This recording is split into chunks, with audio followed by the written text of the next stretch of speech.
Good morning, everybody. Everybody hear me okay? All right, good morning. I'm Robert Norton. I'm the Vice President and General Counsel of Hillsdale College. I'd really like to welcome you all here today. This is quite an historic occasion.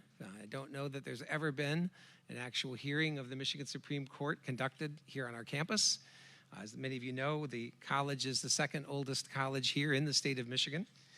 It was established in 1844, and we moved to this location in 1852. There's many historic events that are associated here with the college.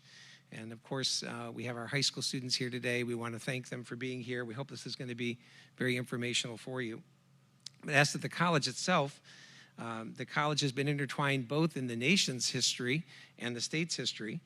We have numerous alums that have gone on to public service. That's something that we kind of stress here. Our students fought in the Civil War. And in fact, in that engagement, our students, we have the highest percentage of students that took part in the Civil War in the country. And the highest actual number of students was Yale University. They were a much bigger school than Hillsdale, especially at that time. We were only 17 years old. So notables in Michigan history connected to the college. There was Austin Blair, who was known as the War Governor of Michigan. He received an honorary doctorate from the college, and he later served here as a faculty member. College President Edmund Burke Fairfield, he helped found the Republican Party. Some of you may know that. He served as a state senator and then as lieutenant governor. Up in Jonesville, there's a Grosvenor Museum house that was actually the house of the former lieutenant governor. He was also a college trustee here of the college. Some of our alumni have gone on to the Michigan State Senate. Notables are John C. Patterson in 1864, A.R. Chapman in 1867, H.L. Wood in 1869, and today Eric Nesbitt, a current sitting state senator, is a graduate of the college. There are alumni who also have been involved with the Michigan House of Representatives, Henry V. Perrin in 1850, J.B. Moore, Eugene Belden, G.W. Thompson, A.W. Westgate, Eric Leuthauser, and Andrew Fink currently is a representative and is a graduate of Hillsdale College. On the Michigan Supreme Court, we've been honored to have Joseph B. Moore, C.D. Long, Walter H. North, and we're proud to claim current sitting Justice VIVIANO as one of our own as an alum of the college. Justice ZAHRA is a distinguished fellow of Hillsdale College and is also our judicial advisor to the Hillsdale College Federalist Society. There's only 3 Federalist Societies at the undergraduate college level. Usually, Federalist Societies are only at law schools. Quite notable here today is the presence of former Chief Justice Markman, who's been a professor of constitutional law at Hillsdale College for 25 years. He is a beloved and cherished professor here. Those of you familiar with Hillsdale College know that the college holds dear the founding documents, but especially those of the United States Constitution and the ability for each state to have its own constitution. We defend the notion of constitutional government. The hearing that will be held here today is a great example of the robustness of our state constitution. The court will be asked to determine the constitutional balance between that of law enforcement that provides each one of us with protection versus that of individual rights. It's because the case that's before the court today has the need to define this demarcation line, previously undefined. The court will give answer and clarity going forward. It's important to know that this case today that we'll be privileged to observe the hearing of has made its way all the way through the appellate process. Most cases do not make it this far, especially for our high school students to understand. It's very few cases that ever get to this level. Most of the cases are resolved at the trial court level, and most of the legal decisions you and I will ever feel are going to be done at the local level. So I'm honored today to be able to introduce the chief judge of the Hillsdale County Court System, and that's our circuit court judge. For the benefit of the students here today, you may not know that circuit judges, the name implies they used to ride on a circuit on horseback and go from place to place. And when the circuit court judge arrived, it was a big deal. Basically, the town kind of closed down. This is the day when the big judges come to town. All the important decisions that were going to be made have been held. We're going to make these decisions now. Now, if you're someone who had done something wrong and there's a strong case against you, you're not so happy that the circuit judge is in town because now your sentence is going to be handed down. But for the rest of the community, they wanted to see law and order. They wanted to have these cases decided. They wanted to know that justice had been served. There's a historic house, by the way, over on Northwest Street that still stands today that was the home of the first permanent circuit judge that we had. It was a Judge Wilson. Today, the circuit judges remain in place, and ours has her chambers and her courtroom is here at our local courthouse. They don't travel around anymore like that. But if I may, I want to tell you a little bit about our local circuit judge, Sarah Lisney. She was born and raised in Livonia, Michigan. She's been married for 34 years to Anthony Lisney. She's a resident of Jonesville for the last 26 years. She has 2 children, Eric, 28, who is a surgery resident at Henry Ford Hospital in Detroit, and Elsie, 26, who's also an attorney. She's the law clerk for Judge Jan Cunningham in Eaton County. She was educated at Eastern Michigan University. She got her law degree from Wayne State University. So she was born, raised, and educated right here in the state of Michigan. She practiced law for 24 years as a practicing attorney. She joined a prestigious law firm in Bloomfield Hills after her graduation from law school. Then she moved to a downtown Detroit law firm, decided the big city life wasn't for her, so she came out to Jonesville and she helped found a law partnership that was known as Marks and Lisney. It later transformed its name into Lisney and Associates. She then decided to serve the community by running for district judge in 2014. She was easily elected by the community that knew her. And then when Judge Smith announced his retirement, she ran for circuit judge opening and again was easily elected by the community that knows her. And you'd think with a career track like that, you wouldn't have much time for community service, right? Pretty hard to practice law. You always have to be building those hours. But yet, her community involvement is pretty impressive. She's a member of St. Paul's Evangelical Lutheran Church, a former Sunday school teacher, a council member. She's a member of the Hills of Bobby Lake Board of Directors.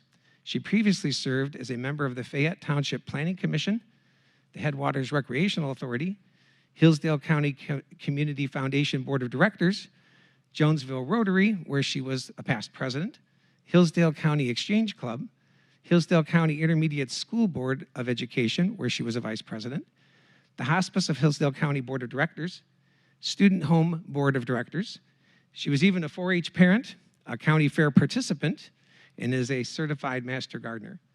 She's exactly the kind of person that you'd like to see over our local judicial system. I'm proud to know her, to consider her to be a friend of this community, and at this time I'm going to turn over the proceedings to Judge Sarah Lisney.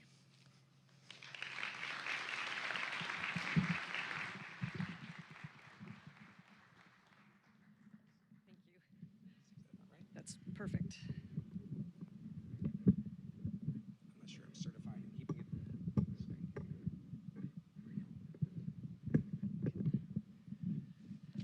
All right. Sorry. My fault. Team effort. I don't know. How about this? Is that good enough? That's fine. Can you all hear me?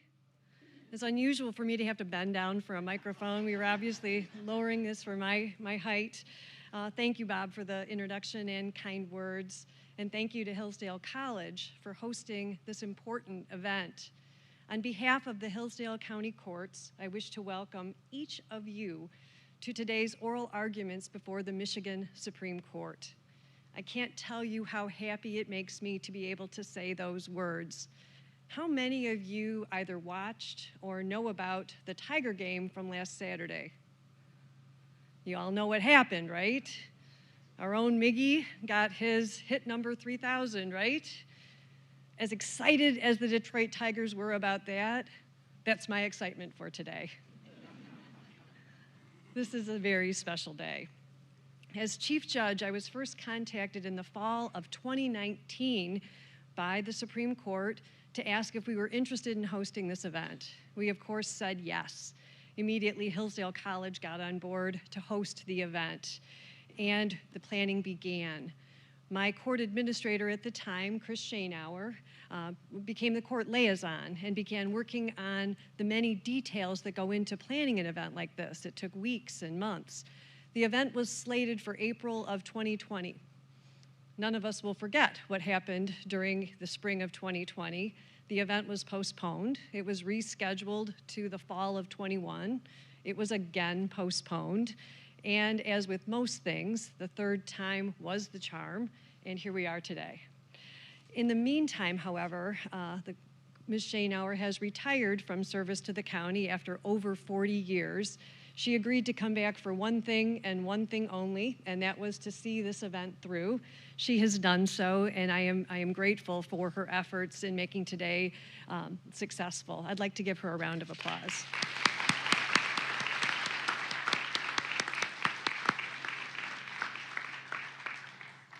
We will soon be joined by the 7 Michigan Supreme Court justices. As you can see, when our Supreme Court hears cases, they do so as a group. That is the opposite of the way that trial courts operate. Each county in our state has 3 types of courts: a circuit court, a probate court, and a district court. 1 judge is assigned to each court. Because we work alone, it's unusual for us to come together unless there is a special event. That is part of what makes today noteworthy as well. Here in Hillsdale County, we have 3 local judges. You've already heard that I am the circuit judge. It's now my pleasure to introduce to you my colleagues, our probate and district judges. First, I'd like Judge Bianchi to stand. The Honorable Michelle Bianchi was elected to the probate bench in 2012, and she has served since then. Prior to that, she was in private practice for many years. Judge Bianchi has a special relationship with Hillsdale College, as her daughter is about to graduate in just a few weeks. Next, we have our district court judge, the Honorable Megan Stiverson. Judge Stiverson served as our chief assistant prosecutor and our juvenile magistrate prior to being elected district court judge in 2020. Thank you, Judge Stiverson. I am honored to get to introduce 2 of our retired judges from Hillsdale County. First, the Honorable Michael Nye, our former probate judge. Judge Nye is also our former state representative. He was appointed to the probate bench in 2002. Judge Nye retired after many years of service in 2012. Second, the Honorable Donald Sanderson, our former district court judge and my predecessor at district court. Judge Sanderson was appointed to the district court bench in 1978. He served as district court judge for 36 years until his retirement in 2014. Is it possible, Judge Sanderson, that you heard over 3,000 cases? He may be the Miggy of Hillsdale County. I also have the privilege of introducing judges from our neighboring counties of Branch and Lenawee. First, the Honorable P. William O'Grady is the Branch County Circuit Court Judge. Judge O'Grady was elected to the circuit bench in 2008 after serving Branch County as its assistant prosecutor and serving as a state trooper as well. Thank you, Judge O'Grady. And then next, we have the Honorable Todd Morgan. He is the newest judge I have the pleasure to introduce. Judge Morgan was appointed last month to the Lenawee County District Court. Welcome to the bench. Previously, he was a public defender and in private practice. I know Judge Morgan from when he was in private practice, and just bear with me with one more sports metaphor, he may be up for Rookie of the Year. Thank you. Next, I have a very welcome surprise for this morning. We have Justice Beth Walker from the West Virginia Supreme Court. She was placed on the bench in 2017, as I understand it. Welcome. Thank you for being here. And she is a Hillsdale College graduate.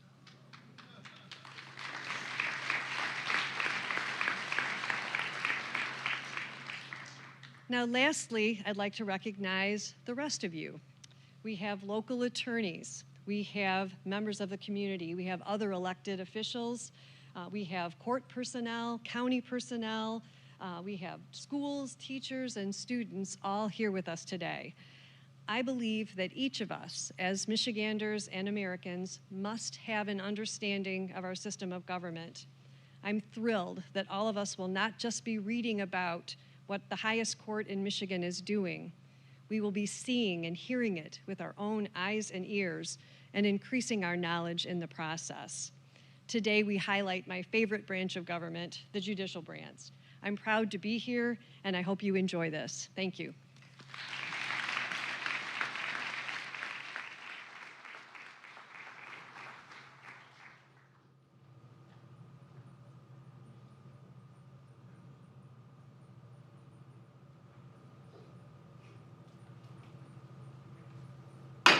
Rise.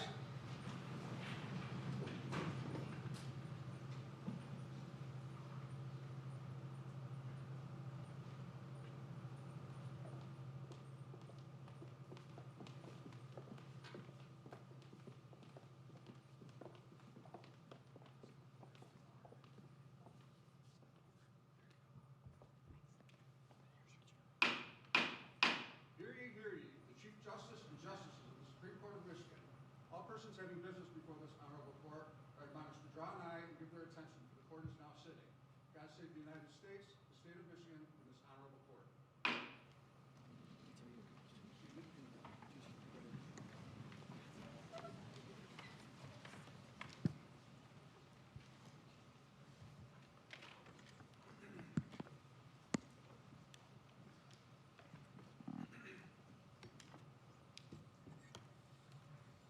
These mics are hot.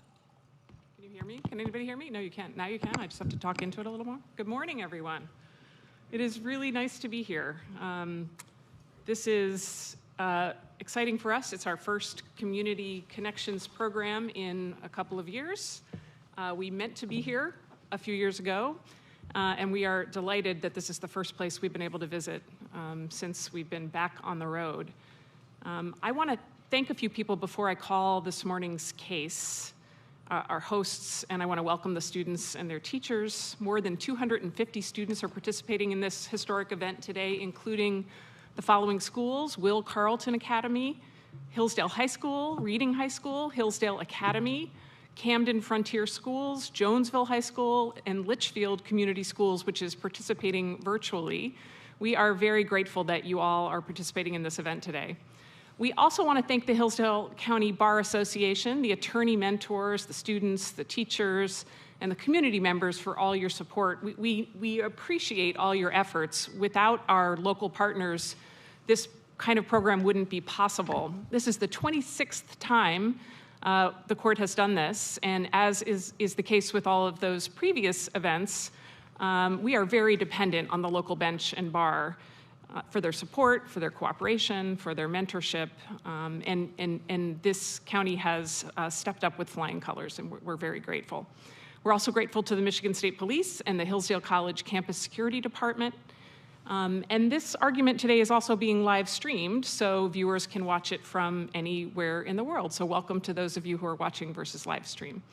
A couple of housekeeping items. With the exception of the media and professional photographers, no one else take photographs once the argument begins. It's distracting to the lawyers. We'd probably be fine, but it's not fair to them. There'll be plenty of opportunities for photos during the reception when we finish.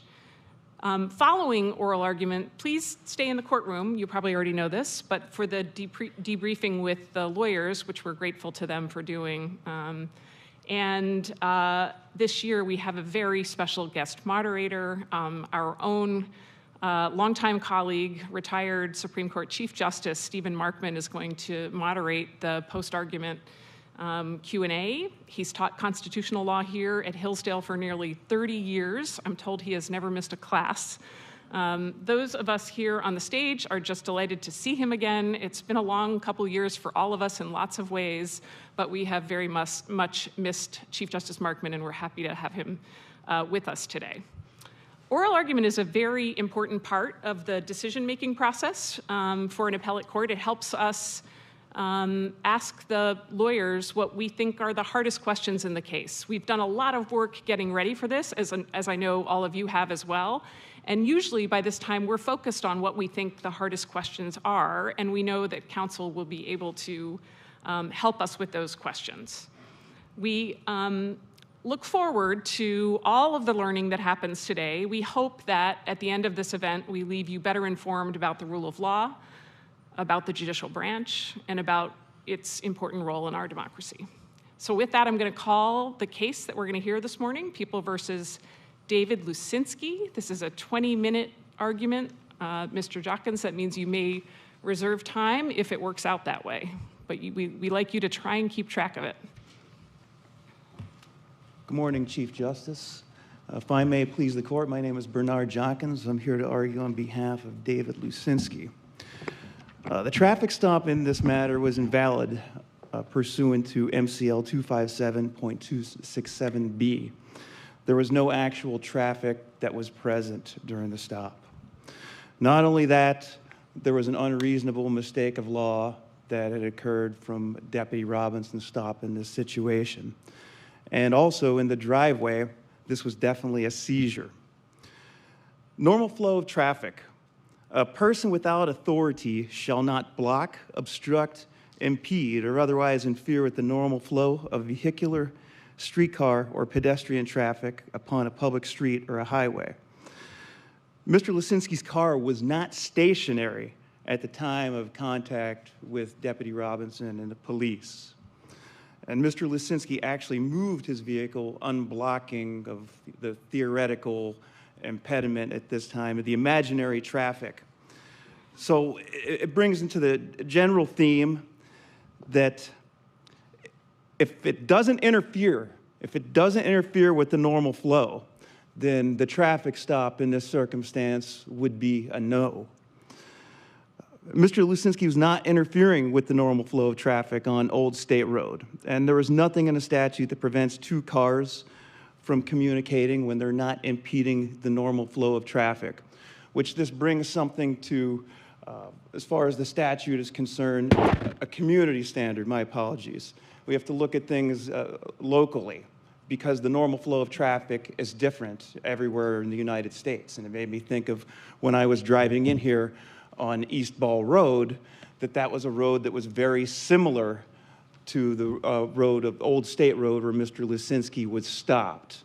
So on that road, theoretically, if a car came up to me, I don't think it would have been impeding the normal flow of traffic at that time. However, I noticed in the distance that there was a combine that was like up on the left in one of the fields there. Now, if a combine would have been operating on the road, going down the road, then there's good argument that this is something that might have been impeding traffic and controverted the statute there. So there was no actual offense. This was an illegal stop. This was something that was an unreasonable mistake of law by Deputy Robinson in this circumstance. And the statute is clear that it has to interfere with the normal flow of traffic, not imaginary or something. Counsel, I have a question. Justice Viviano. Was there a traffic stop at all in this case? Yes, Your Honor, there was. The prosecutor is going to indicate that there was not a stop. There was definitely a stop. And let me just, when we think of a stop, we think of a police car activating its emergency lights, maybe even using the loudspeaker, directing somebody to pull to the side of the road. But that didn't happen here, did it? Your Honor, this is distinguished from many other traffic stops. What happened in this circumstance is Deputy Robinson had followed, for some reason, for impeding traffic, had followed Mr. Lucinski, and he pulled into a driveway to visit a friend. When he exited the vehicle, got out, and then there was a police car behind that was blocking the ingress and egress. So therefore, that was definitely a stop there. But your client didn't come to rest. His vehicle didn't come to rest at the direction of the police officer, did it? No, it did not, Your Honor. However, he was not free to leave. He would not have been able to exit the driveway. Wasn't he free to just carry on and go into the friend's house? Possibly. I don't necessarily think that he was. He was confronted by the police officer, and at that point, there was definitely a seizure because he had provided his driver's license. And there is some objectivity in as to what is considered a seizure there. And in regards to the stop, maybe he could have went in. However, in this circumstance, he was definitely prevented from entering the home. He had to produce his identification to the officer. So and at that point, he wasn't free to leave. If he had just parked the car parallel to the house and not pulled in the driveway, would that have been a distinguishing factor, and then it's not a stop at that point? I don't know if that would have been. Because, I mean, this has to deal with if he would have been free to actually leave at that point. I mean, he would have been out and parked, but still at the same time, he had to obey the commands of the officer, Deputy Robinson, in this circumstance. What are we to make of your client's demeanor? If you've looked at the video, he seemed pretty relaxed. It was sort of conversational with the police. We know the Court of Appeals found that this was more akin to the police sort of chatting with someone along the street. His demeanor was pretty laid back. Well, that's kind of how people are there. I mean, it's a country. This is in Reese, Michigan. It's a country road. No one is in a hurry to go anywhere or really do anything. As far as him being calm, he didn't do anything wrong. He had no reason to be high-strung or to be upset, and quite frankly, that's how his demeanor is. It would be cool if that was something that I could implement in my daily routine as far as my demeanor.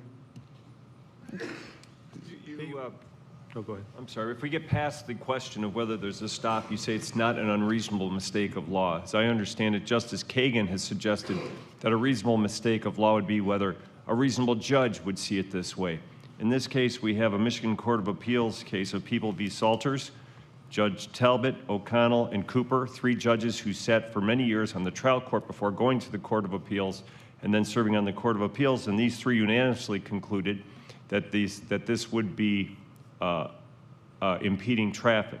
Now, even if we agree with you that that's wrong, why would that not be a reasonable interpretation here? Are we going to hold our police officers to a higher standard than we hold judges of the Court of Appeals as it relates to understanding law?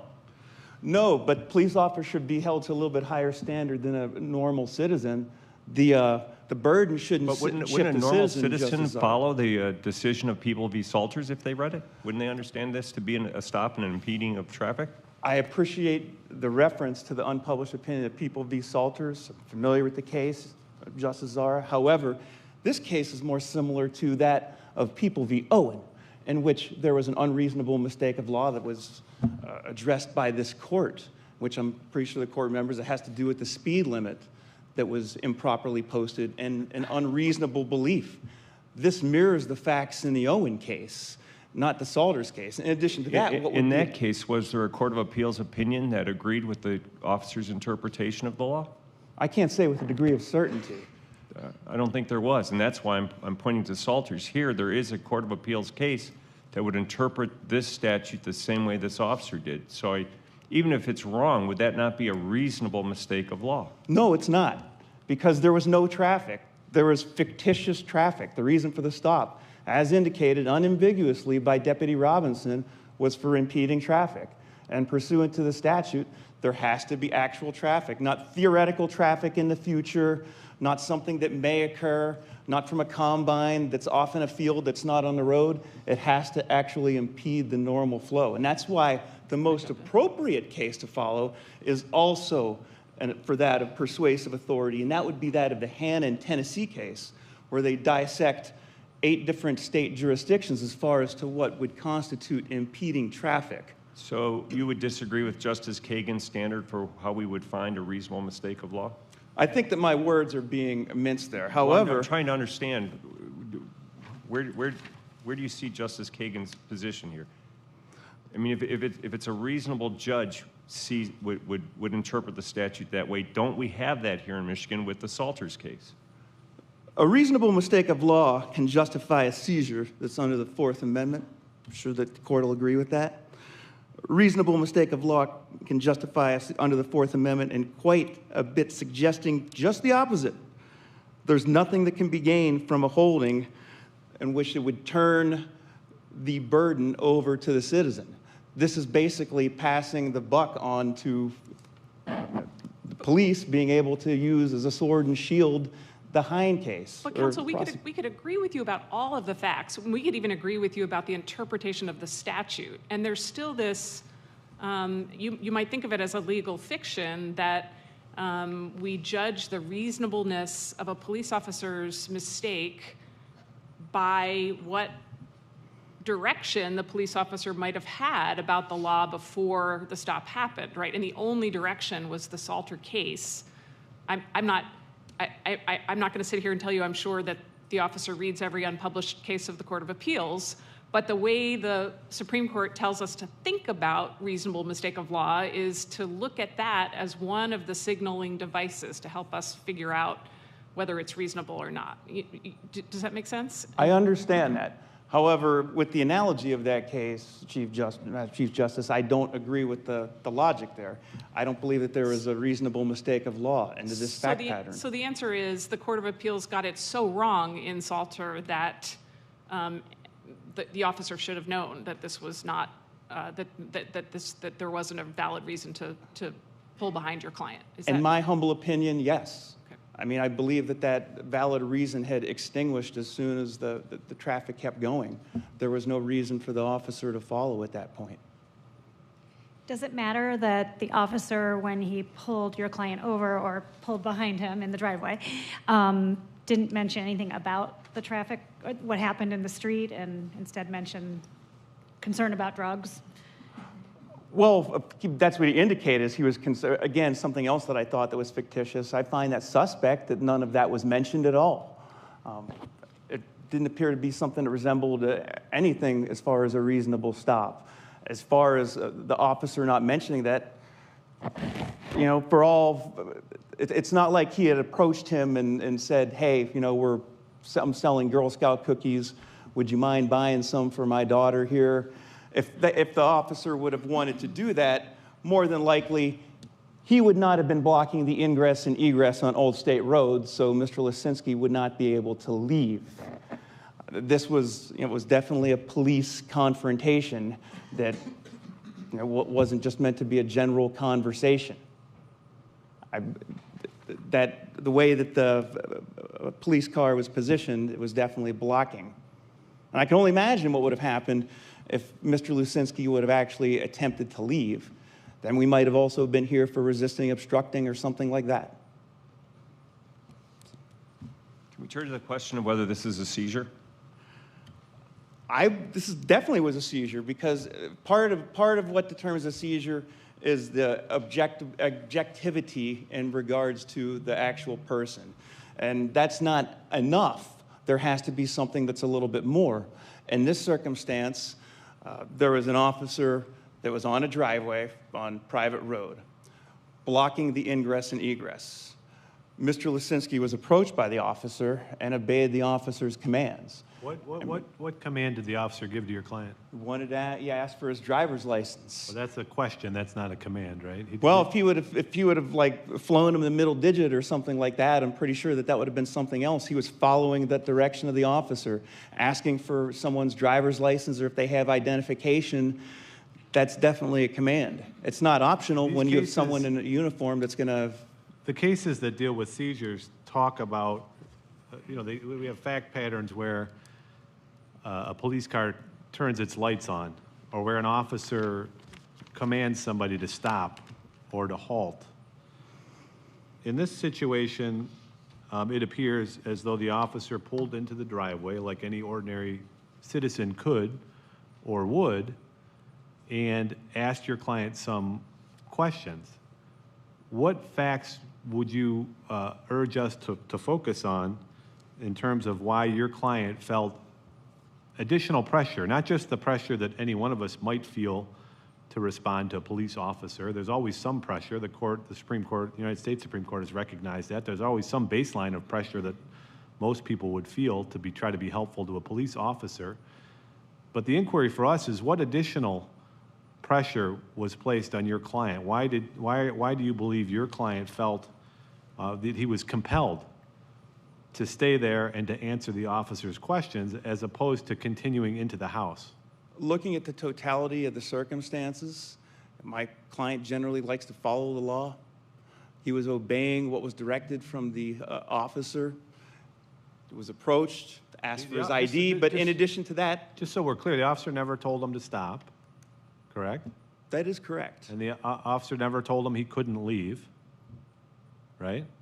Officer also blocked the ingress and egress. The officer alone, I know the court is aware, just because it says that is not free to leave doesn't mean the person feels free to leave. There are a lot of cases. That has to do with the objectiveness. There are a lot of cases. A lot of cases deal with the blocking of a car. Most of them seem to be where the police cruiser is parked, in a way that a normal car could not be parked, and directly behind a vehicle, preventing it from leaving. This situation, as I see it, is a little bit different. As I understand the facts, the police cruiser was about a car length behind your client's car. Is that right? It wasn't your regular traffic stop, and it was about a car length that was behind it when he was pulled into the driveway. And then the way that the car was positioned, you could not leave the driveway. But the police cruiser was about a car length behind. Is that right? In other words, it wasn't right up against your client's car. I don't believe that it was right behind. I believe it was about a car length, but he was still a uniformed officer that exited the vehicle. And No, I'm aware. I'm aware of those facts. The lights were not, emergency lights were not engaged, though, correct? That's correct. But I'm sort of thinking of it in terms of whether this officer did what an ordinary citizen would have done if they wanted to talk to your client. It'd be normal for people. That's how a driveway is used, right? There's case law that talks about, this is how a driveway is used. If you want to approach someone and speak to them, you pull onto their driveway and get out of your car and approach them. That's pretty much what happened here, right? Yeah, the individual was a uniformed police officer in a police car that had blocked the entrance, ingress, and egress. So that's why he didn't feel free to leave. Let me ask you this question, because I'm not familiar with this road. Was this the type of road where the police officer could have parked on the road and walked up to the house? In other words, was there parking on the street, or is this? I believe he could have parked off where it would have been closer to a shoulder. It's a dirt road where there's one lane one direction, one lane the other direction. He could have definitely pulled up and over without going into a bank. He could have parked on that road. One last factual question. In terms of blocking egress, was it possible for your client to maneuver his car around the police cruiser if he had gone off the driveway and into the grass? Possibly, but I think that would have also initiated some other things as well. I mean, we don't know that, right? If it's possible the officer would have let him go. He would have had to went off into grass, and then I don't know how safe that would have been. Okay. I'd like to draw your attention to the case of O'Malley versus City of Flint, a Sixth Circuit case that I find persuasive, and it's not cited in either party's brief. There, the police officer saw a Chevy Tahoe that he suspected of being used to impersonate a police car, and the officer followed it. The Tahoe parked in a residential driveway, and the driver got out of the car. After the driver got out of the car, the officer pulled into the driveway behind the Tahoe and approached the person and asked if he could speak to him. The court there found that this was not a seizure. A reasonable person would have felt free to continue walking even after the officer's vehicle was parked behind the unoccupied Tahoe. That seems to be on all fours with this case. Why should we not find this Sixth Circuit case persuasive in concluding that there was not a seizure? Well, for one, the reason why the individual was being followed was for something that didn't exist. There was no impeding traffic. In addition to that, this was an actual blocking of an ingress, egress in a driveway. It wasn't a parking lot. In addition to that, he also had to This is a residential driveway here as well in O'Malley. The circumstance is a little bit different. I don't know if that was in the city or a country or whatnot. I'm presuming it was in more of a rural or an urban area. And why would that matter? Case.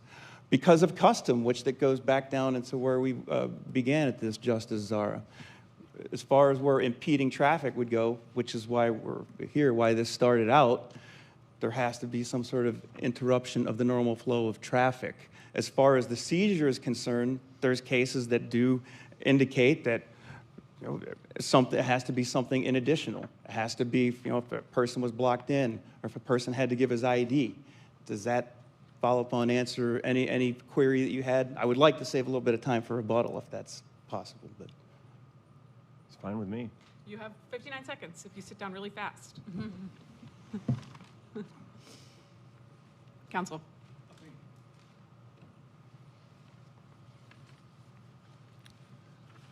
May it please the court, Eric Wanek, Chief Assistant Prosecutor for Tuscola County, on behalf of the people of the state of Michigan, the plaintiff appellee. Now, I know that we've talked a number of facets here of the law, but what it comes down to is a very narrow issue, and that is whether suppression is proper here. And in order to decide that issue, have to remember that suppression is a very extreme remedy. It's designed to be a deterrent against officers who bend the rules in their quest for justice and to punish them with unjust acquittal if they break those rules. So the issue has to be one of examining whether there was any unreasonableness on the part of the officer. To defend against suppression, we have three different layers of protection here. First, we have the fact that the officer testified he believed the defendant was in violation of 257676B, the impeding traffic statute. The district court disagreed with that, and in doing so had interpreted a Tennessee statute, but that kind of goes against the fundamental principle of statutory construction and analysis, which is to examine the plain language of the statute itself, our statute. And our statute, does not contain any language whatsoever that says there has to be the active flow of traffic. The specific language is that, not block, obstruct, impede, or otherwise interfere with the normal flow of vehicular traffic upon a public street. To interpret the statute in a manner that's suggested by the defense is to add language, which is something we can't do as we sit here and interpret a statute. We can't impugn additional language. Based on the clear and unambiguous language of this statute, there is no requirement that there be an active flow of traffic. If that were the case, then we'd have a whole lot of problems whenever I go down to U of M to watch a football game. I wouldn't have to pay for the expensive parking. I could just throw my hazards on and park in the middle of the road as long as there's no active flow of traffic. That's not what the legislature intended. And to try to interpret it that way produces an absurd result, which is one of the things we try to avoid when we talk about interpreting a statute.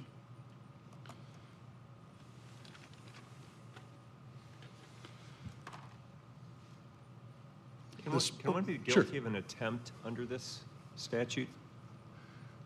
The statute doesn't refer to an attempt. It doesn't provide any kind of penalty for an attempt, but it does, state that providing any kind of obstruction in the roadway. And that doesn't necessarily have to be a vehicle. The statute goes on to refer to blockades or, whether you drag a cinder block in the middle of the road. That can be a violation of the statute as well. Counsel, I have a question. Sure. I've always believed that you always want to try to keep things simple and practical. So if you could just help me out here from a practical situation or practical approach to this. If the defendant wanted to employ his rights, what is it that he should have done differently in this case? Employ his rights yes, to not have to engage with the officer. If he, what is it that basically, what is it that he could have done differently if he wanted to evoke his rights? If you're talking about at the time of the stop at the seizure, and the drive? yeah, Yes. I'm talking about Okay. the seizure. Getting into the issue of the seizure. Sure. At the time of the seizure, obviously the standard is, would a reasonable person have felt like their liberty was constrained? And so, looking at the totality of the circumstances, this is happening outdoors. It's not in a confined space. It's not, with the defendant in handcuffs. It's not the defendant surrounded by multiple officers. He has 360 degrees of egress that he could take to walk away from the officer. There's just nothing stopping him at that particular point. But is it your position, and again, and I totally understand and totally hear your argument, but what I'm trying to garner is kind of, anyone in this room here today, who is approached in this situation, I just want to understand from you specifically, just from a practical perspective, in terms of how this affects ordinary folks as they kind of go about their business. So I just want to kind of go back to that question again. They're on the driveway. Specifically, what should he have done? If he did to not allow for us to not be here today. Sure. If he had decided he did not want to interact with the officer. And what could he, and that's where I want you to be specific. Yeah. Specifically, if you could share, what is it that he should have done? At that point, he could have entered the home of his friend. He could have gotten back into his car to leave. He could have done a variety of different things. There really wasn't any limit to, prevent him from doing anything at that point because... Counsel, isn't it pretty basic? He could have not answered the question. Sure. The basic Miranda rights that I'm sure everybody in this room and around the country is familiar with. He had the right to remain silent. So he didn't have to tell the officer, I don't have a license No. on me. He didn't have to tell the officer, I have marijuana in my car. He didn't have to tell the officer, I just was drinking 20 minutes ago. He didn't have to volunteer all that information. Correct. So if he, whether we'd be here or not, or whether there'd be other cause for an arrest or not, all he had to do is not answer the question, right?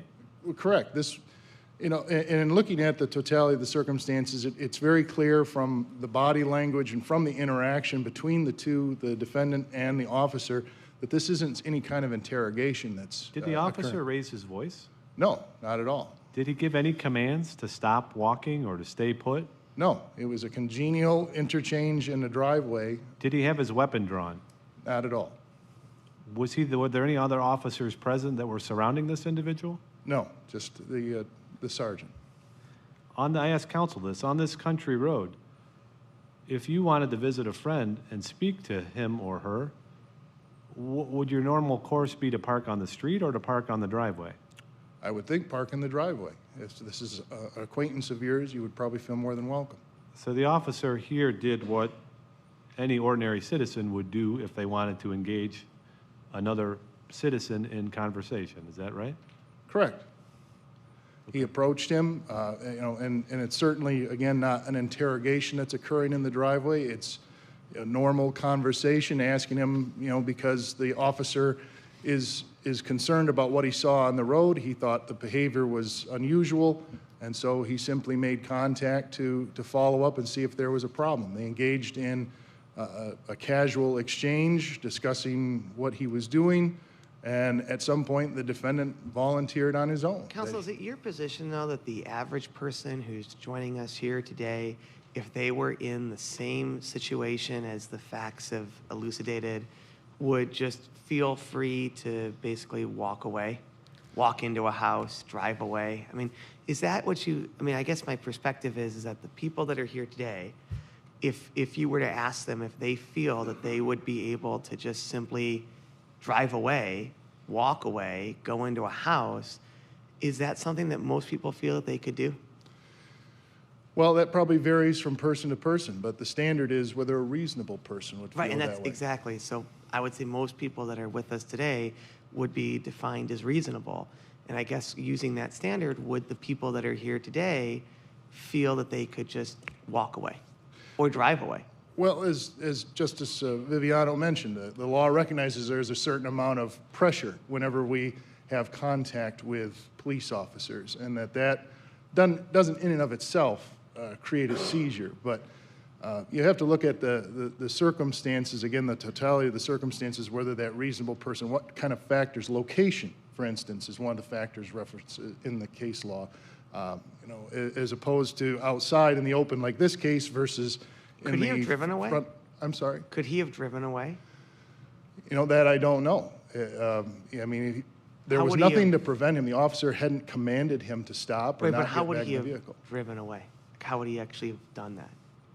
The Well- officer was behind him, so how would he have driven? Would he have to like go on the grass? Like, how would he do that? From a practical standpoint, I don't know how much room is even in the driveway. It's difficult to tell, and I've not seen the scene myself to tell you if this is a extremely wide driveway that he could have pulled around him. But, you know, he was on foot.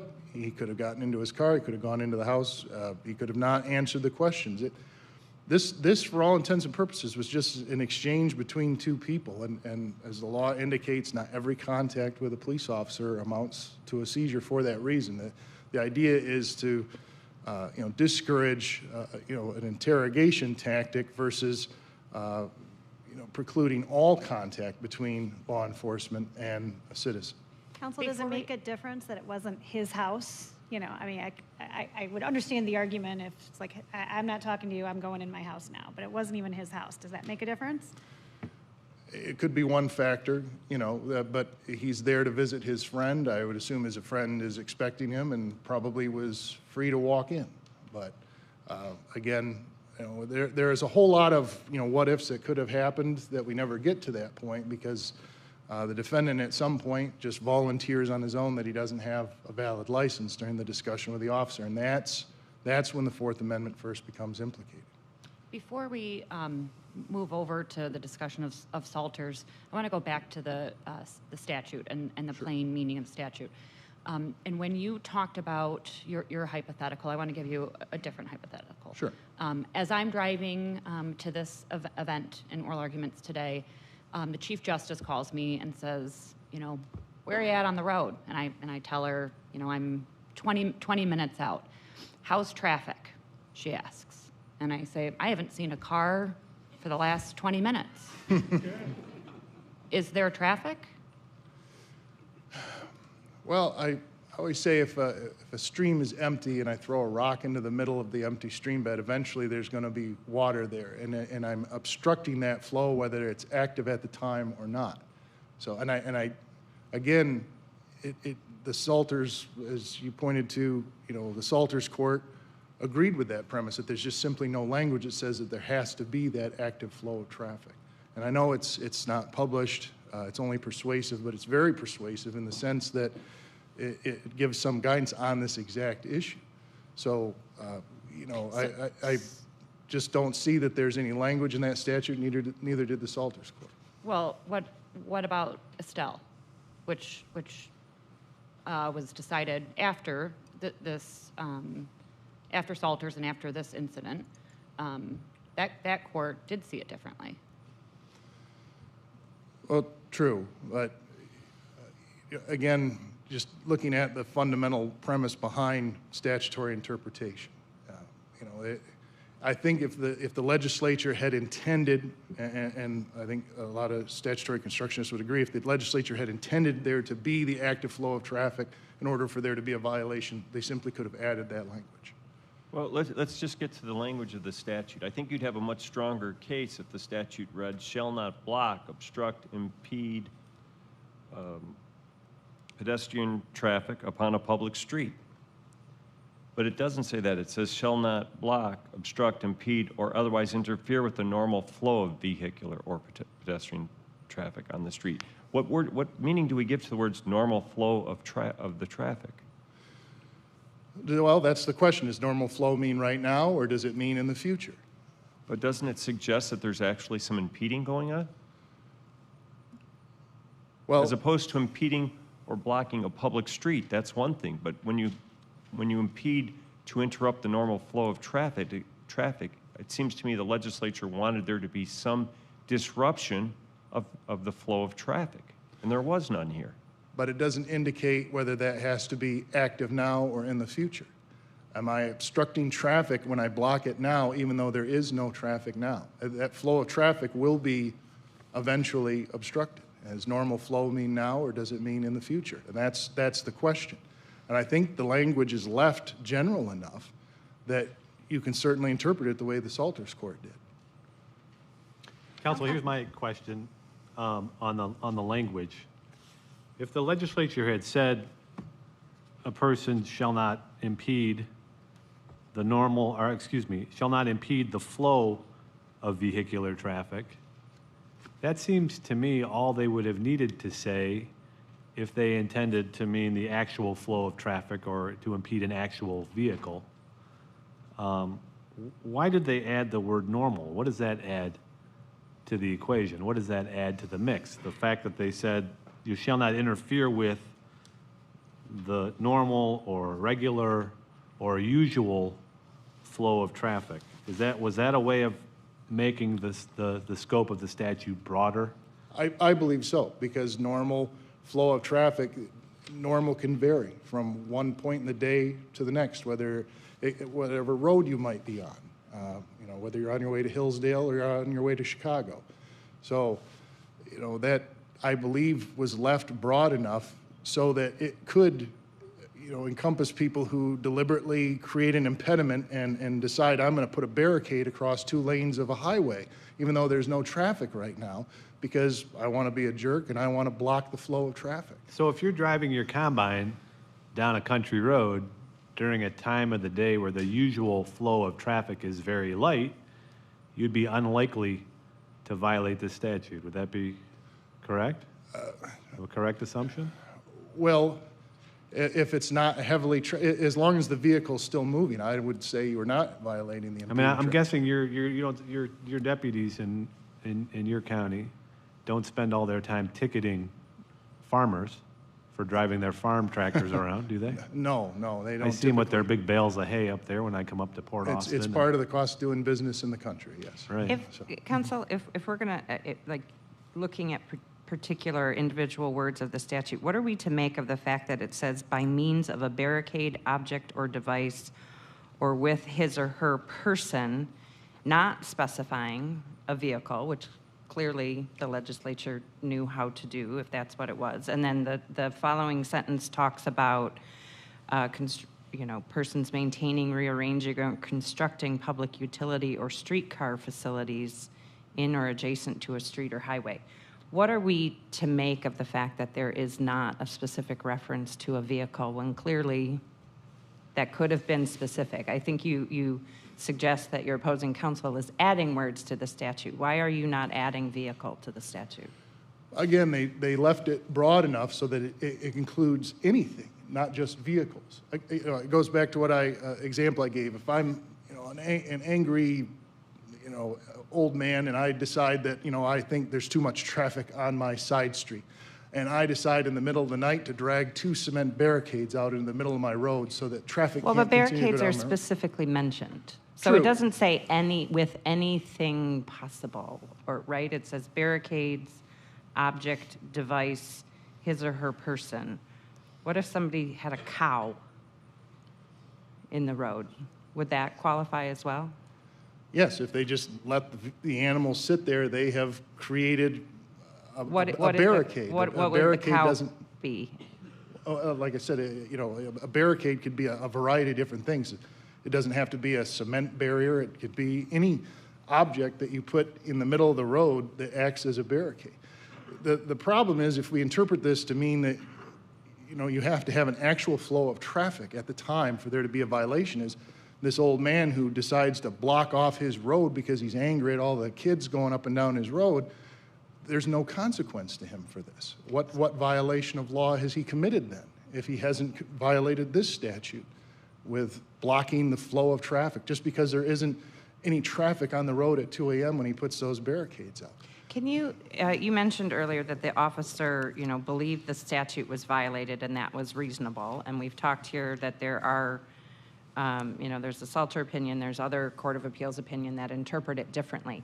What is the guardrail that you think exists under the law to safeguard from a situation where the officer says, I thought it was violated, even though. Yeah, and that's really, that third tier against suppression, the Alamo, so to speak, is that here we are as learned attorneys and judges debating what this statute means, but we've got a road deputy who believed from his knowledge and experience as a certified road patrol officer that this statute was being violated by what he saw. And certainly that meets the very definition of a reasonable mistake, because even we don't know. Is that analysis, though, whether or not this evidence should be excluded under the exclusionary rule, which really isn't, it's sort of mentioned in passing but the Court of Appeals and the lower courts never really got to that, right? So even, let's say that we disagree with you and we find for the defendant in this situation, does the trial court still have work to do on whether or not this should be this nonetheless shouldn't be suppressed? Well, the trial court actually issued an opinion where it found, because there was no violation of the statute, that the evidence should be suppressed, and therefore no admissible evidence was admitted at the time of the bindover request, and that's why bindover was denied. The trial court never even gave any credence to the argument that was made in briefs about whether, well, if the statute wasn't violated, was it reasonable? A mistake on the part of the officer and his suppression still warranted. The court just focused on whether or not the statute was violated. And so that's why we appealed, was because there was just no discussion in regards to, well, say that is true and that statute wasn't violated. Is the mistake reasonable or not? And is suppression still warranted? The Court of Appeals didn't address that question. No, no, I'm talking about in the trial court Right. level. Thank you.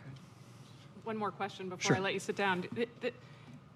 If we're doing an analysis of whether, if we viewed it as a mistake of law and whether it's reasonable, can you help me operationalize that, the majority in Hines instruction that reasonable mistake of law should be more protective of the suspect than a qualified immunity analysis?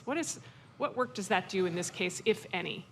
I don't think it factors in here because, again, we come back to the issue of whether suppression should occur is, what is our goal in suppression here? To punish unreasonable behavior. What behavior of this officer is unreasonable at the end of the day? He believes the statute's violated. He acts on that. If he's wrong, it's still a reasonable mistake of law because his continued interaction with the defendant is nothing more but the definition of reasonable. It's a casual exchange that only implements the Fourth Amendment at the time the defendant brings up a violation of Michigan law. Thank you, counsel. Thank you.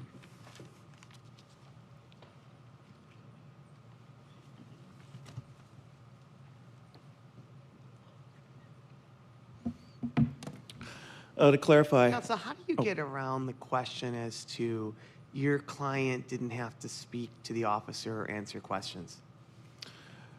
the totality of the circumstance in this situation is blocked in a driveway, ends up saying he does not have his ID on him. And in addition to that, Justice Bernstein, we're presuming that Mr. Lucinski could walk into his friend's house. He didn't know that his friend was there or not there. They had conversation, I guess, a day or two before he may be coming by. So he couldn't just walk into the house and then, wait for the police to not come up. But in addition to that, the statute does not list a car because a vehicle can actually be moved. But under the seizure, it was definitely a seizure that occurred in the driveway because Mr. Lucinski couldn't move out there in a way that would be safe or would be reasonable.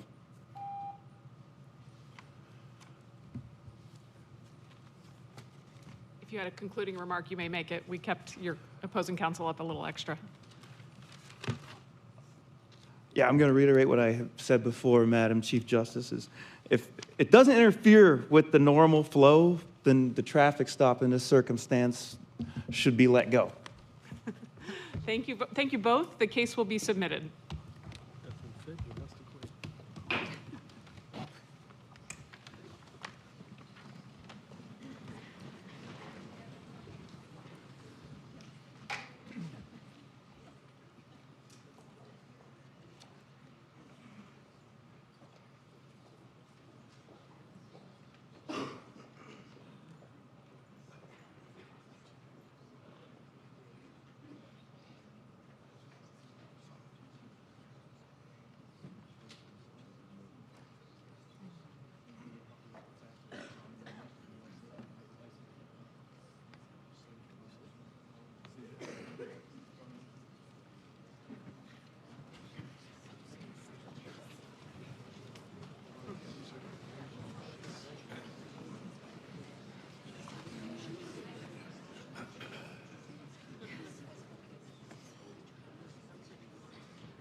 Testing.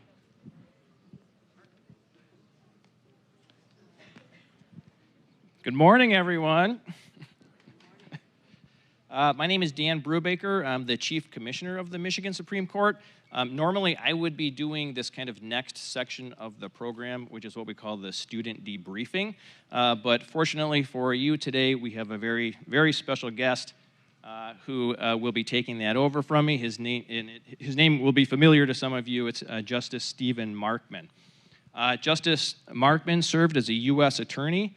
He was on the Michigan Court of Appeals for a number of years, and then he was on the Michigan Supreme Court from 1999 to 2020. 2 of those years, he served as the Chief Justice, and I got to work with him very closely during those years.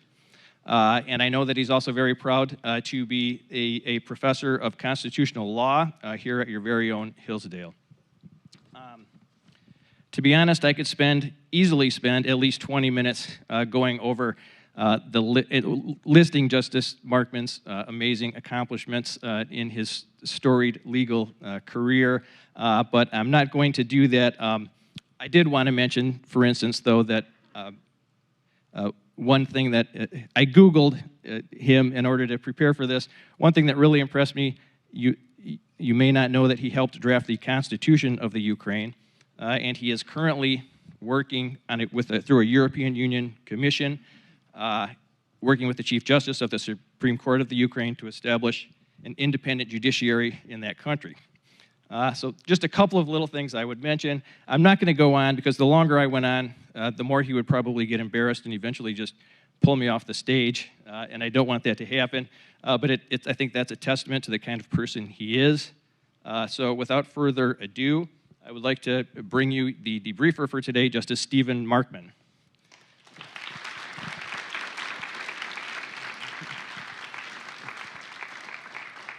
And the attorneys, I think if you would bring your chairs up to the stage, we can have you, or you could just sit at the table here, and I think then after Justice Markman's remarks, you'll be able to answer the questions from the audience.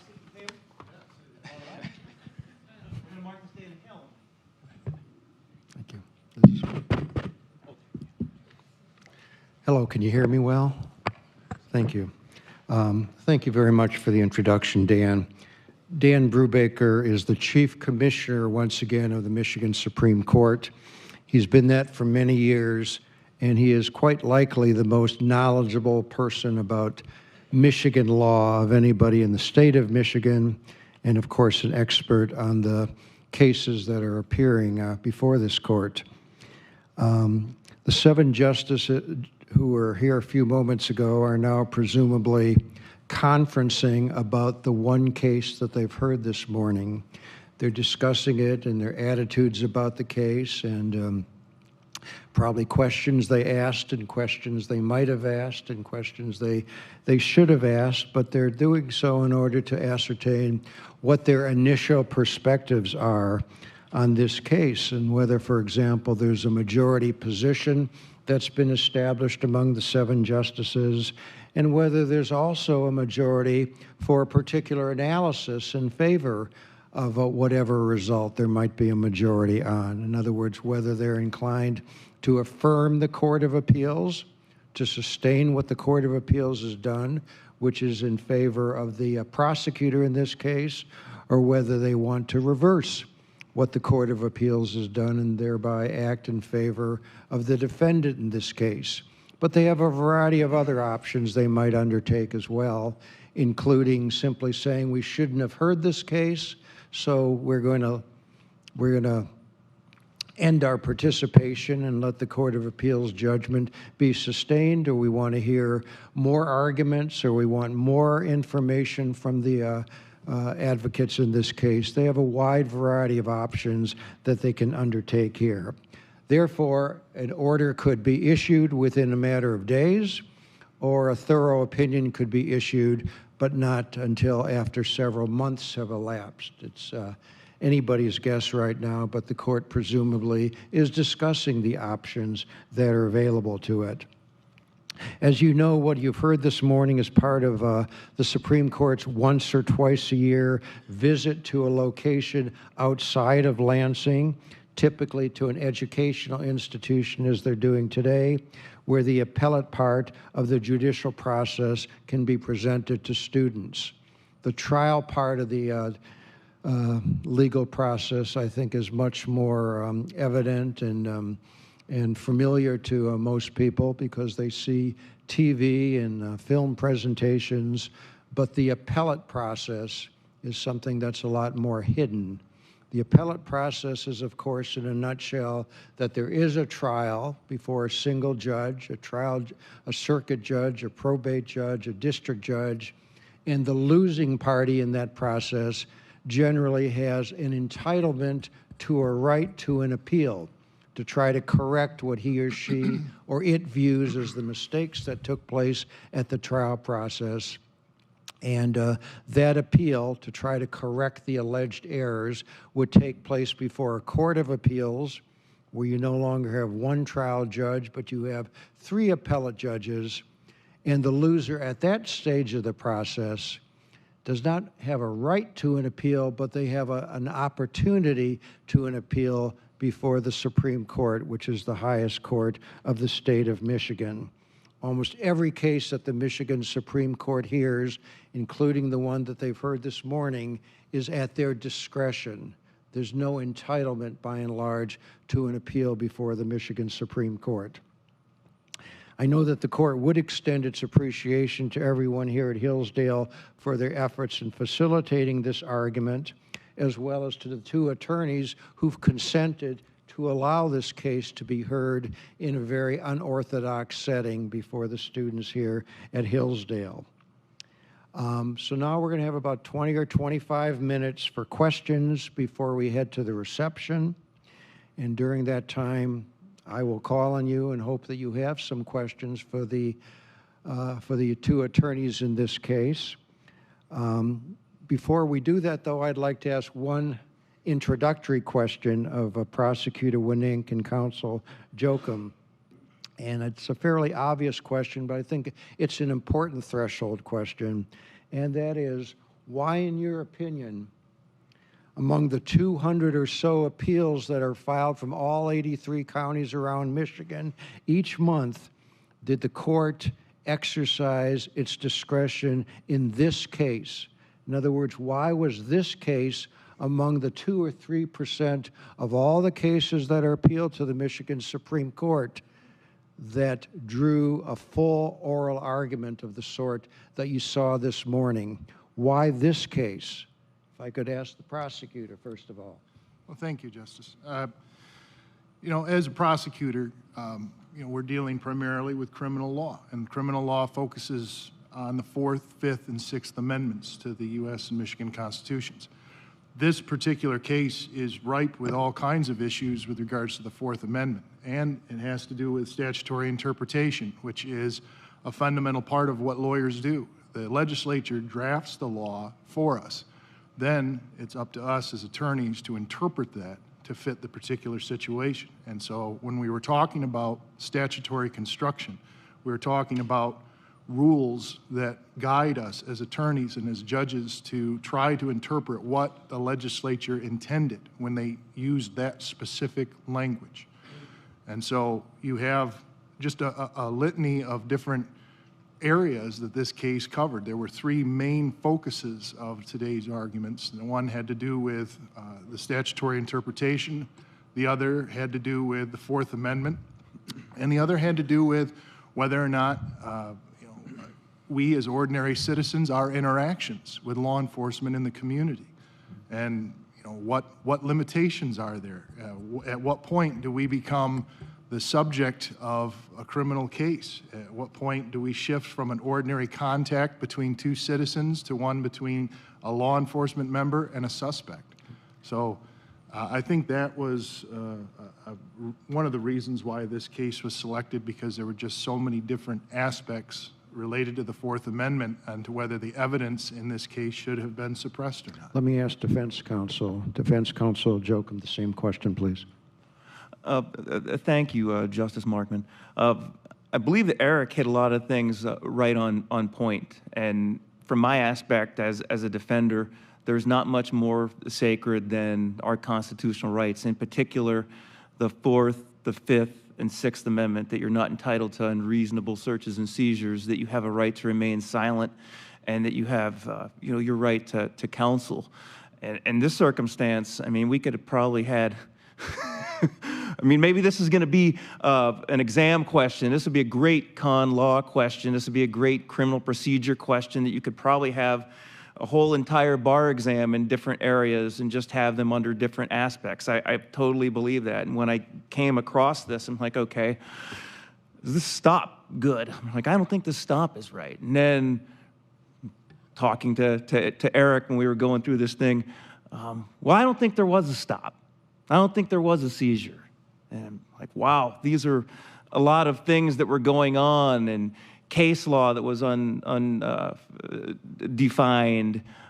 In addition to that, was completely uncharted territory. And what we kind of have is, this is based upon a statute that was very specific, and it was probably set for, I mean, you could read it, everyone could take the time, but for the impeding traffic, it's 257.676, and it says the normal flow of traffic. And it also mentions these buzzwords like protester or barricades and things of that nature. So it's my opinion this was set up to kind of disperse protests.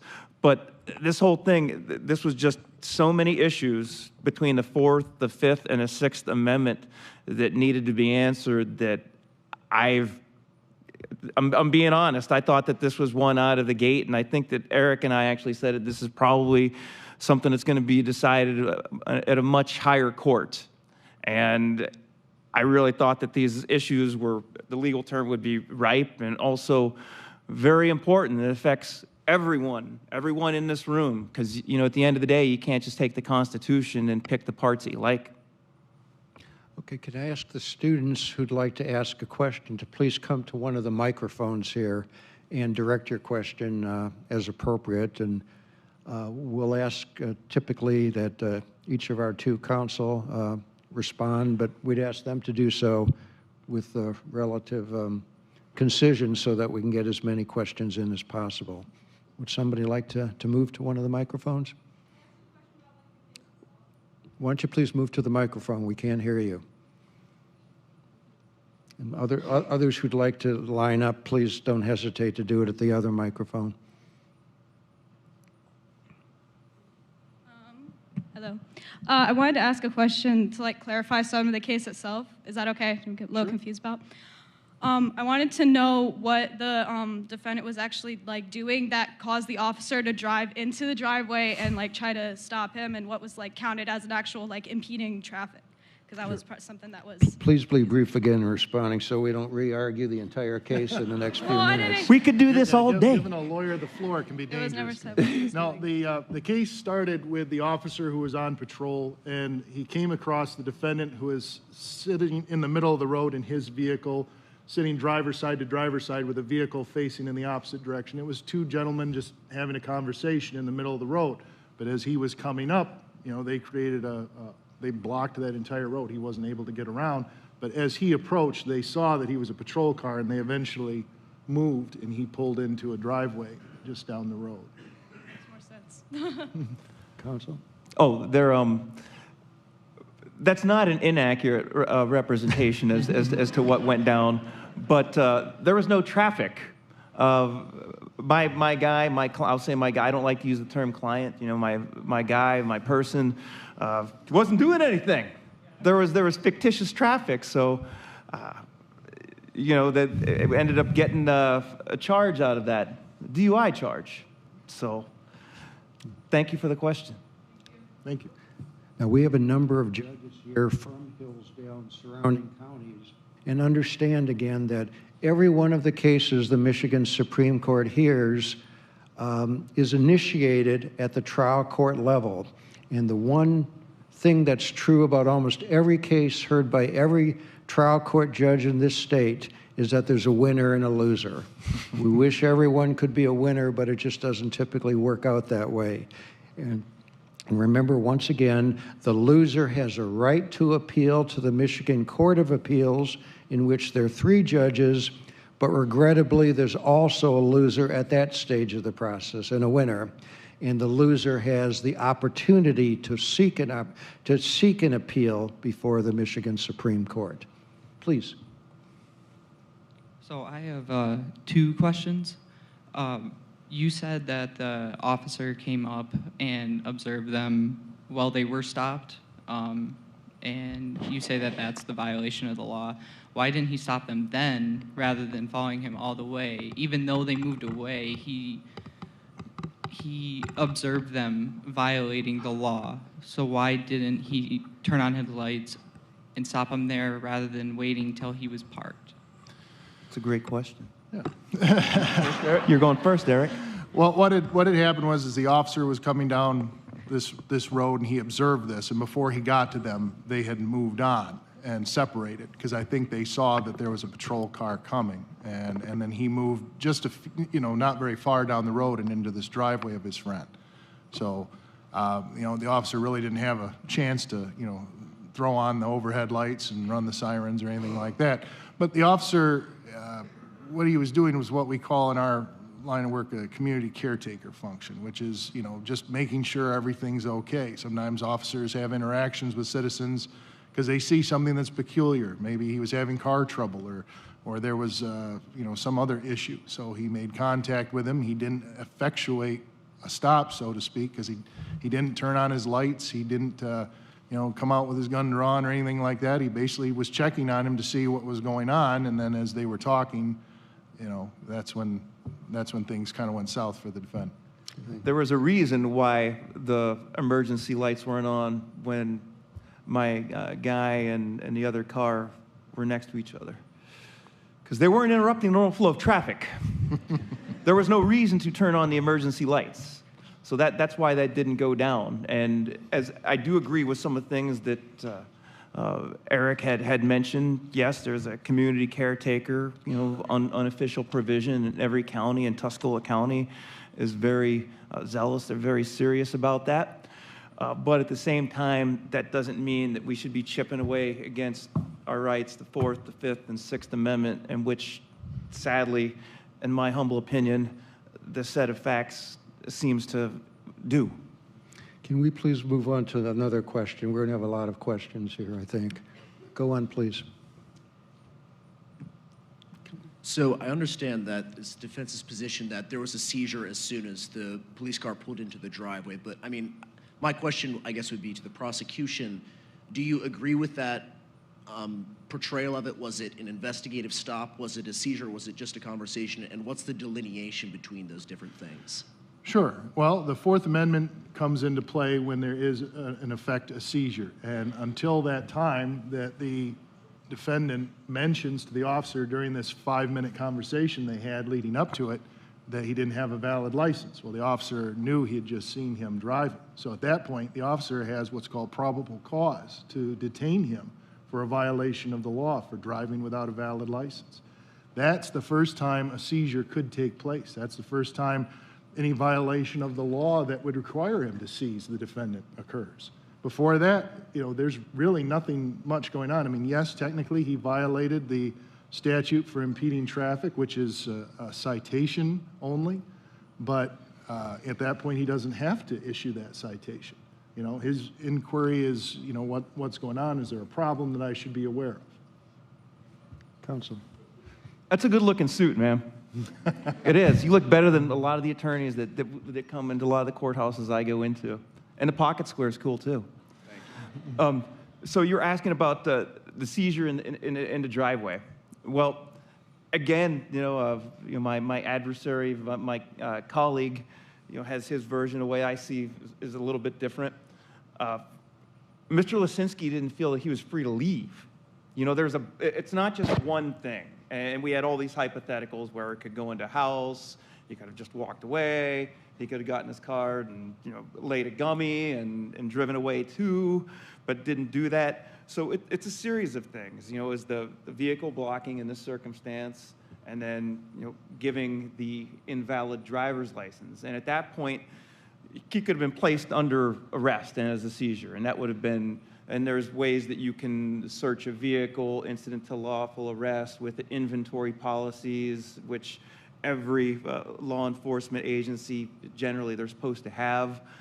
So up at that point, if there is a seizure, that's when, he wasn't free to leave, argument. But a lot of this stuff is very theoretical. It could go any way, but that's, my, version as to what went down. These two just can't seem to agree with each other. Please, imagine that. Go ahead. I have a pretty general question, but why did the officer choose to follow the defendant instead of the other car? And did the other car also receive a citation? No, unfortunately, there wasn't multiple units out there, so they really couldn't divide and conquer. He ended up behind the defendant because the defendant was traveling the same lane of travel as him. So he ended up following him into the driveway because they were going the same direction.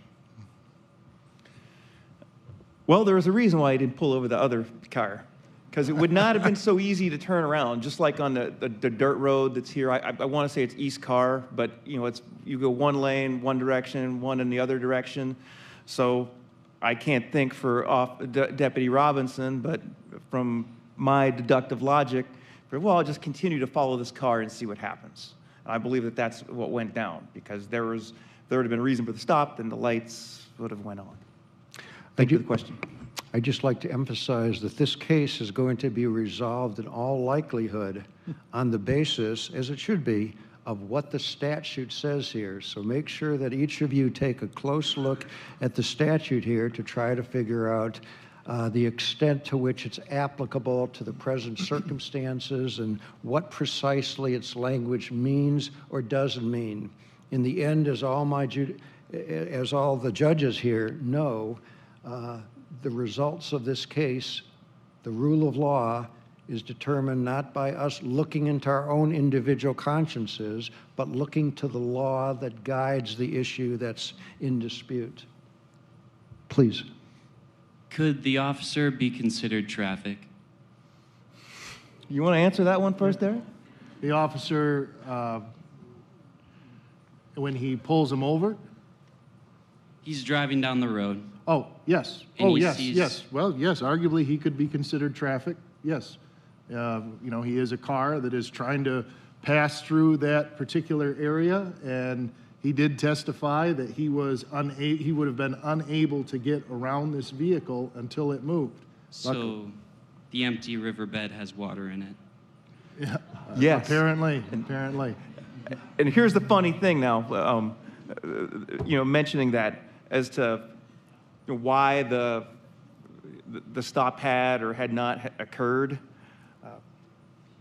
As far as what traffic is concerned, if the officer would have been coming from the other direction, or if he would have been closer trying to get behind, then there could have been an argument for that, in my humble opinion. However, unambiguously, in court records, it indicates that Deputy Robinson was over 800 feet behind the cars.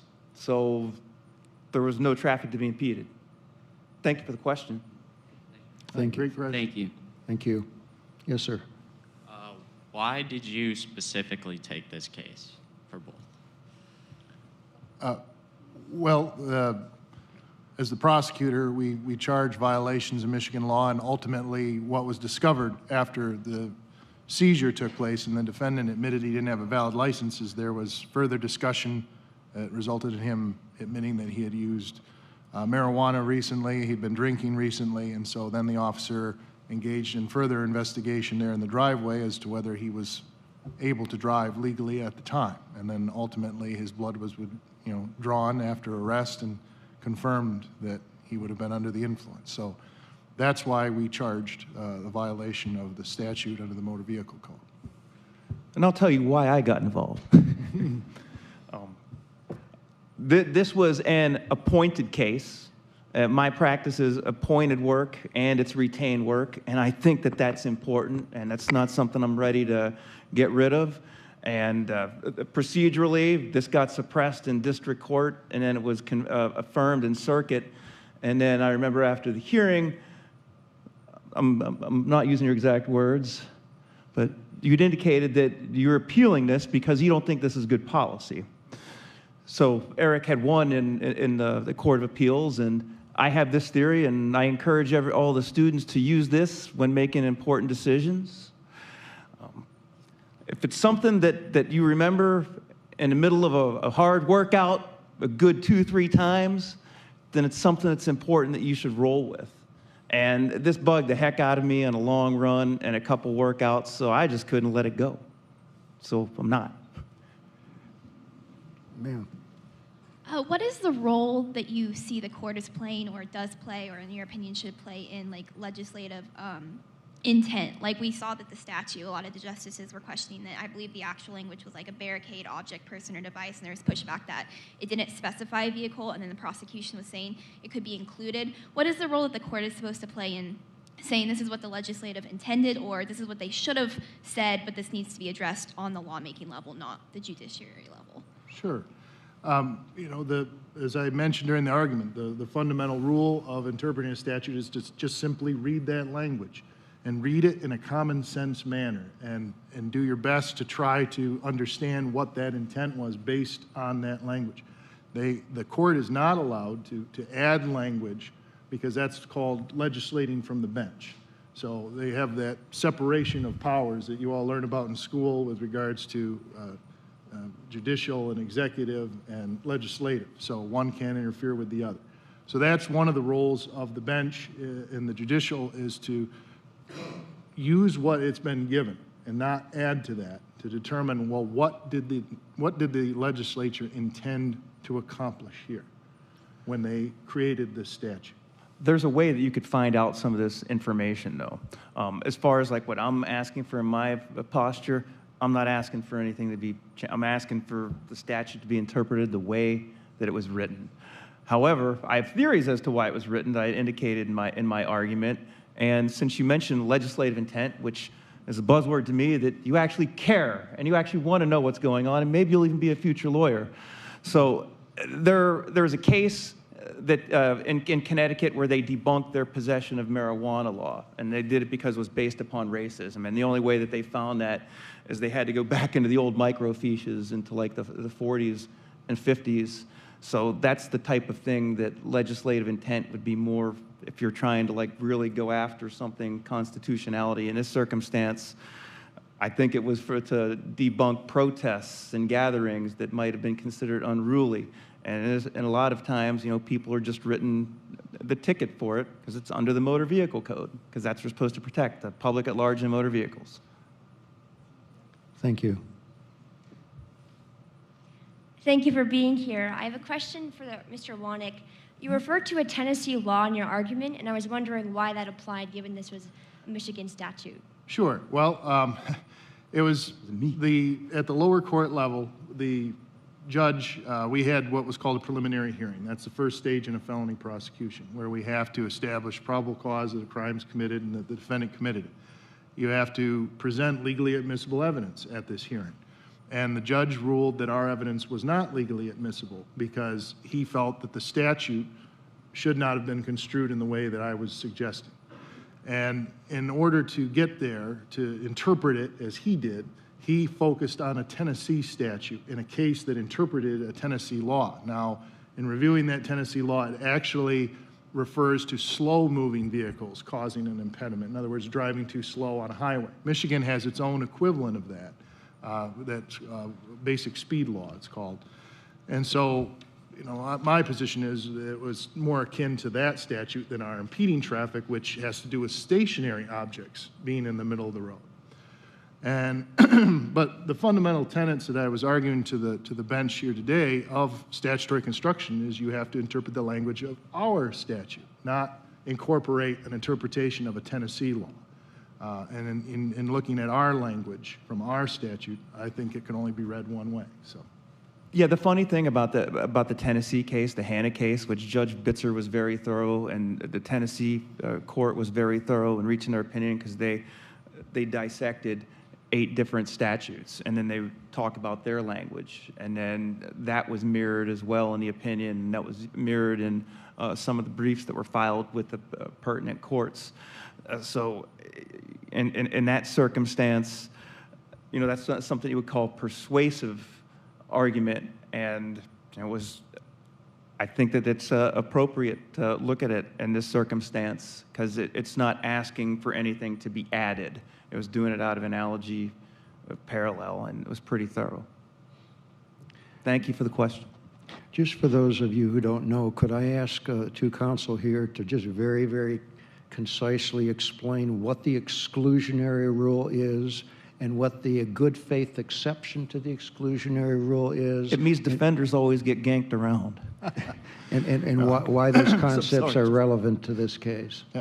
The exclusionary rule is a rule that basically is designed, it's created by the judiciary to punish officers who might bend the rules in order to, as I put this morning, seek justice. Sometimes officers can be overzealous, they may cut corners, they may do things that they shouldn't in order to get statements or seize evidence that they otherwise wouldn't have been able to get if they had followed the rules. And the purpose of the exclusionary rule is to punish officers who do bend the rules by basically taking the evidence out of play and leaving the officer's case with no evidence, which pretty much results in an acquittal for the defendant.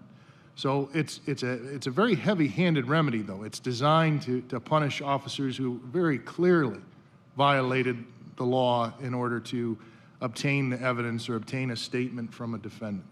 And the good faith exception basically is designed to have the bench take a second look at an officer's actions, whether it be factually what they did or the law as they understood it.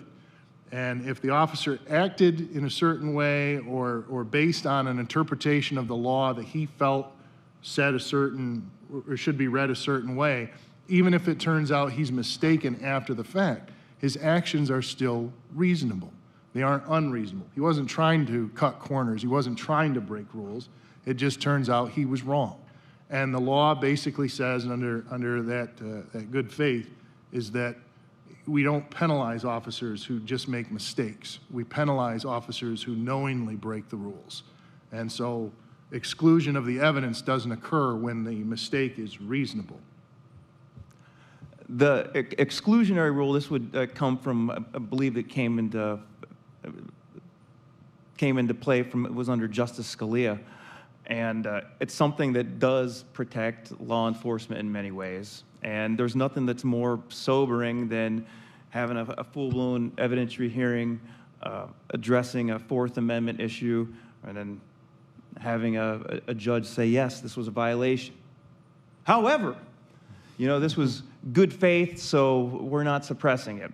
So the good faith exception, it's supposed to be another level if something is either inadvertent, unintentional, if it was something that's considered reasonable, a reasonable mistake. And clearly in this circumstance, I don't think that the officers, I don't think the mistake was reasonable. Sir? So both of you seem to be very passionate about this case, and I would just like to know why you were so opinionated about it. So opinionated? Yeah. So, Me? So you specifically, you did one about the combine, right, driving through the road, and you did one about an angry old man that put in cinder blocks or something like that in the middle of the road. And I can't use opinions in my class. We have to go through arguments and every now and then. And if I can't use opinionated statements against my fellow classmates, how did you expect it to work here? Well, I look at the opinions as more of our role as attorneys is to advocate. We advocate on behalf of our clients. His client is the defendant. My client is the people of the state of Michigan. So we advocate as zealously as we can, and our opinions are based on the law as we interpret it. We have to support those opinions with case law or statutes. Otherwise, as you indicated, our opinions really don't mean anything. So, you know, we're allowed to express our beliefs on what the law says based on our interpretation of it and advocate a particular position and argue for a particular goal and outcome. So in my particular case, you know, the example you mentioned, you know, I used that to highlight the fact that, you know, in my view, that statute is created to prevent something just like that occurring. And if this statute doesn't cover that, then what's the penalty to somebody who does this? So that was sort of the point I was trying to allude to in advocating for that position. Friends don't let friends get haircuts. We're on the same page. But seriously, the combine example, when I was driving in here yesterday, there was a lot of rural roads, and I can't remember the name of it. I have it in my notes somewhere. I want to say it's like East Carr. And if there had been a combine there, when I had stopped for a minute, arguably that could have been something that would have been impeding traffic going from one of the other areas. But, you know, just under the idea that traffic could be impeded in the future, which I believe that this is a lot of where the government's case is coming from, I don't think that flies. I mean, it has to be actual impeding traffic. And then through that analogy, I mean, that's the best one in which I could have thought of that would have been relevant on a community standard, because if you look at the statute, that essentially says normal flow, which really breaks it down to community standard. You know, normal flow is going to be different in Hillsdale than it is in my backyard in Lapeer or, you know, downtown on Woodward in Detroit City. Thank you for the question. I would say also that the matter of civil and constitutional liberties and criminal punishments and the criminal justice system and how we give meaning to the law are all matters that are properly matters of passion on the part of advocates of the sort that we've seen this morning. So I think typically the arguments that we see involve attorneys who are passionate and who feel strongly about an issue. And I think if any one of you or your family or your neighbors became involved in the justice system in some way, you would want a lawyer, an advocate who felt passionately in favor of the positions that you were urging or urging against. Please.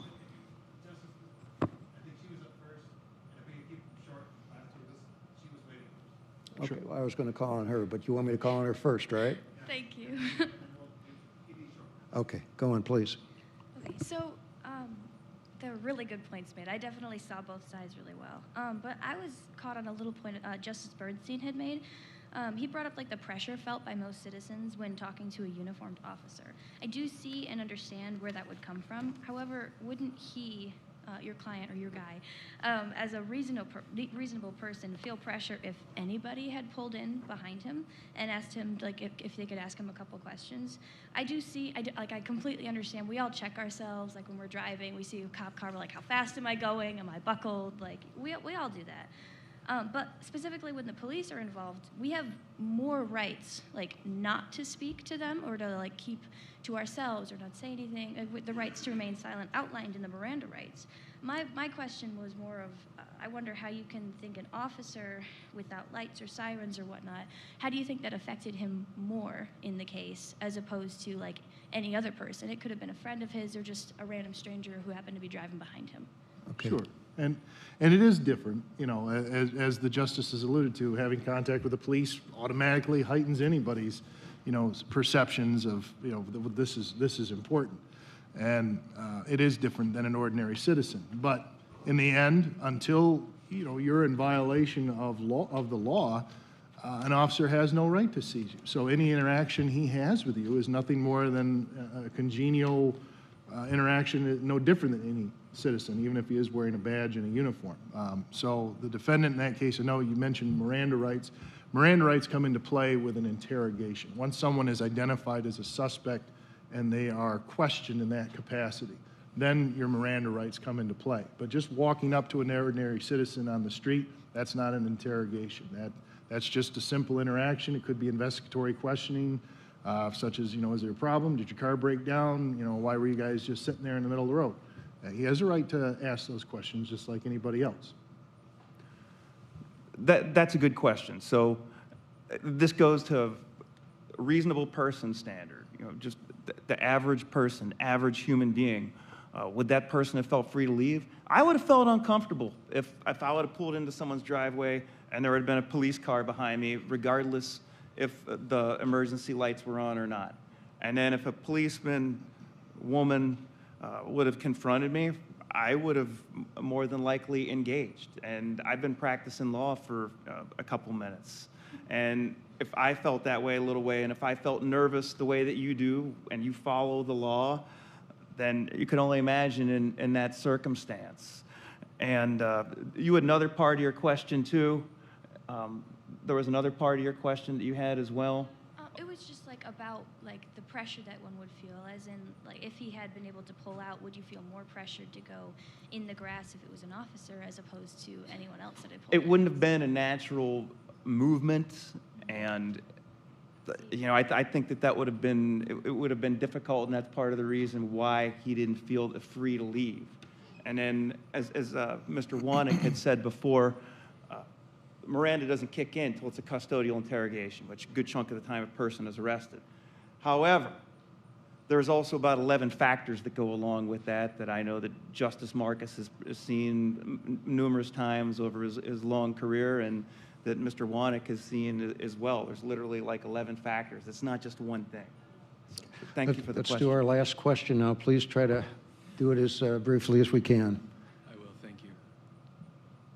Just a clarification question, actually. Do you believe, I remember in the defense part of the argumentative phase, a lot of emphasis was put on how the accused would feel if they were approached by an officer, especially in uniform, and there were a lot of follow-up questions. Was this in coordination with the exclusion law? Just trying to clarify whether or not the police officer was being hostile and acting in good faith. Sure.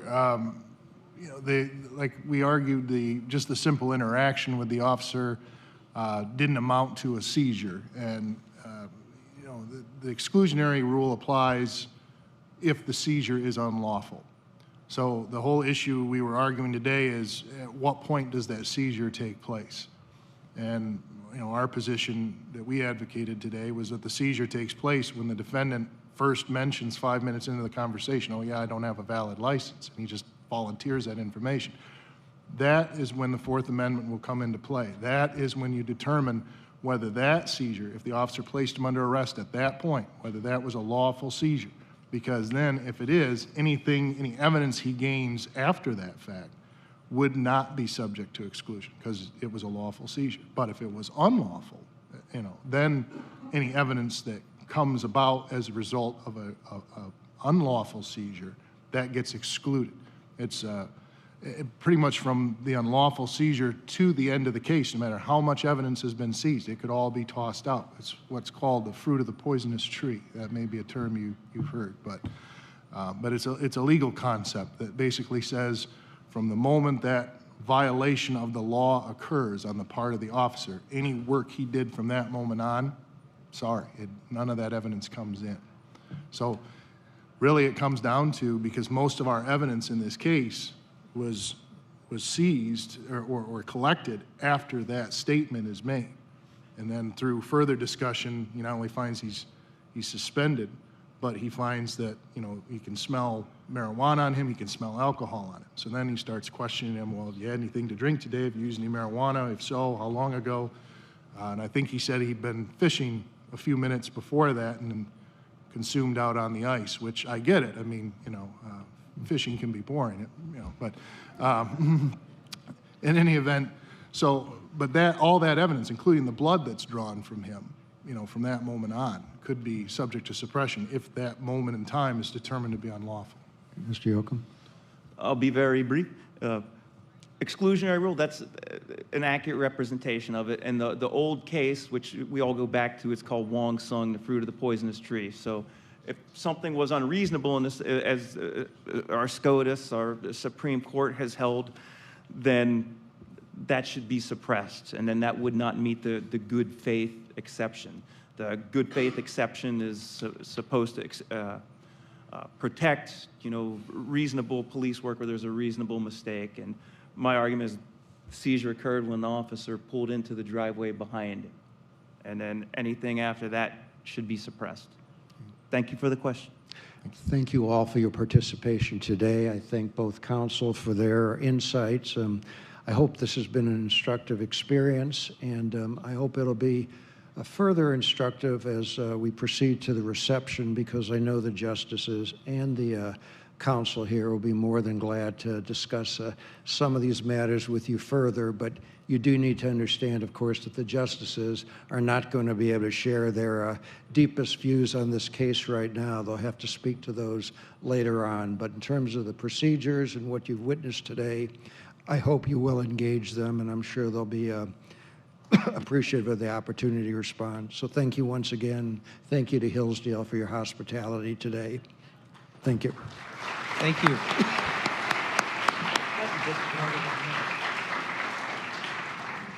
Once again, I want to thank all of you for being here. Students, we hope this inspires you in many ways. We hope it inspires you to be good law-abiding citizens. We hope it also maybe inspires some of you to think about going into the field of law. These things are important. We need good people that consider such an occupation.